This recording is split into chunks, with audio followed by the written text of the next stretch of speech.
Hey guys, LevelCap here, and today we have an episode of Loadout, the series where you guys, the viewers, get to leave comments letting me know what kind of custom gun and kit setup you'd like me to run with, and I will pick one of the top rated comments for the next episode of Loadout. Today's top comment comes from ZeroTanker0, who suggests playing the support class using the AS VAL with extended mags, Kobra, or 3.4 times sight. And he says it's one of my best loadouts. It gives the support class a great capacity for stealth and long-range gunfights. The accuracy of the AS VAL is ludicrous. Its ability to land perfect shots at absurd ranges is even better with unlimited ammo. It's best used on Russian conquest types where you can endlessly harass and kill enemies at long range and ambush tanks with C4, all without ever being detected. Now, if any of you guys are unfamiliar with the AS VAL, it has got some weird requirements and restrictions when compared to any other type of PDW or just weapon in general. The first thing you'll notice is that it has a full-time suppressor attached to this weapon, so you're not going to be detected on the minimap.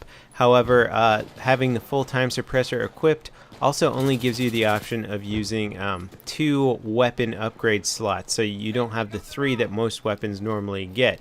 And with those 2 weapon upgrade slots, one of those pretty much has to be dedicated to the extended mags perk. Otherwise, you're only going to be running with 20 rounds. And this gun is just unfortunately underpowered when you only give it 20 bullets. I'm not saying it can't kill people, but just having 30 rounds in a magazine is inarguably the best thing to give this gun. So you almost have to equip the extended mags, and then the other upgrade slot goes to your sight. So you don't really have a lot of versatility in how you configure this weapon, but even with the extended mags and red dot sight equipped on this gun, it still performs pretty darn well. Now, when taking a glance at the weapon stats, this thing is just all over the map. It has an incredibly low bullet velocity, yet one of the highest rate of fires for PDWs, and at the same time it has almost no difference between the maximum damage and minimum damage. Just looking at this gun on paper will leave one scratching their heads trying to figure out what the heck this thing was actually meant to do. An easy way of going through this gun and trying to figure out where it most excels is to maybe go through the stats and see what it does really poorly. One thing that stands out particularly is that its hipfire is just atrocious. In fact, it's got the worst hipfire accuracy of any other PDW. So you really don't want to be aiming or hipfiring this weapon unless you're extremely close to your target.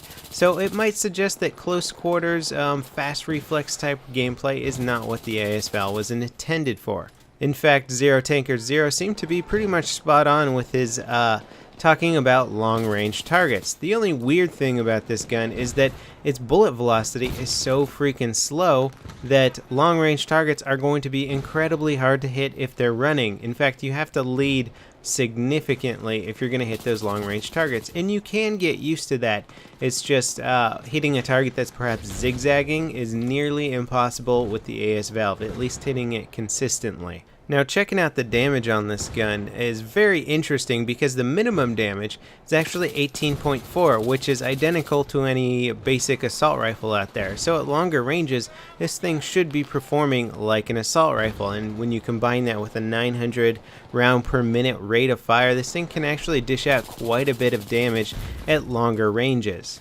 The maximum damage, however, is only 20 instead of the 25 that people have come to expect from assault rifles. So it sort of puts out about identical damage to something like the P90 in close quarters. It just doesn't have that nice hipfire accuracy. So you're going to have to aim down sights for any of that close quarter action if you want to be on target.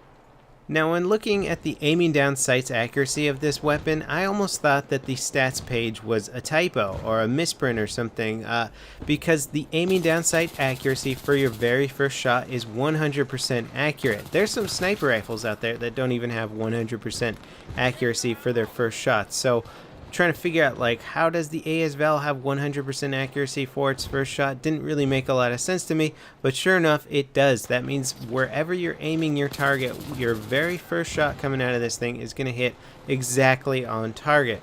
Now, another really cool thing about the aiming down sights accuracy is that your first bullet recoil multiplier is only 0.5, meaning the vertical recoil of this gun is going to be half of what it normally is for your first shot. So the second shot is going to hit almost directly on target as well. So as long as your initial burst of fire is on target, you can actually dish out a huge amount of damage at extremely long ranges. Again, its slow bullet velocity makes it hard to hit moving targets, so you are going to have to get used to leading. And if you can be awesome enough to learn how to lead this gun perfectly and pull off headshots on moving targets at long ranges, then you're pretty godly. But most players can't pull that off. I can't really pull that off very well, so this gun is really mostly effective on stationary targets. It's nice though, with the extremely high rate of fire clocking in at 900 rounds per minute, that this thing can still handle itself in close quarters. It's not going to beat out an assault rifle, but if your opponent slips up or if you have the drop on them in any slight way, you will win the gunfight. Now again, I have to agree with Zero Tanker Zero in choosing the support class mostly for this weapon, because this thing just chews through ammo so fast. At 900 rounds per minute rate of fire, you just burn through those magazines, and being able to throw down ammo packs just for yourself is incredibly useful, as I'm sure I would have run out of ammo on many occasions while using this weapon. It would also be a great gun to play a recon class that you want the option to be more aggressive with, since this thing can definitely take out targets at longer ranges, but then if you need to get in close quarters without switching to a pistol, it can also handle those situations. Now, words of warning with this weapon, for those of you who might have tried it before and feel like it's really not working out for you, when you are firing this gun beyond, say, 3 or 4 shots, its accuracy and recoil is going to get very hard to manage. So it becomes far less effective. You want to be on target with your first initial burst, because trying to hit your target with follow-up shots after that, it's going to get more and more difficult. You're going to have to become extremely good at managing recoil to keep this gun on target if you're going to go through all 30 rounds very quickly. So I would not recommend the AS VAL to a player who is not good at controlling recoil. Even though your first shots are going to be pretty much on target, 90% of the time that first burst is not going to kill a person for you, so you're going to have to follow up with some repeating shots, and that's where the mastery of the recoil for this weapon is really going to come into effect. And if you can't do that, then this gun might not work out too well for you.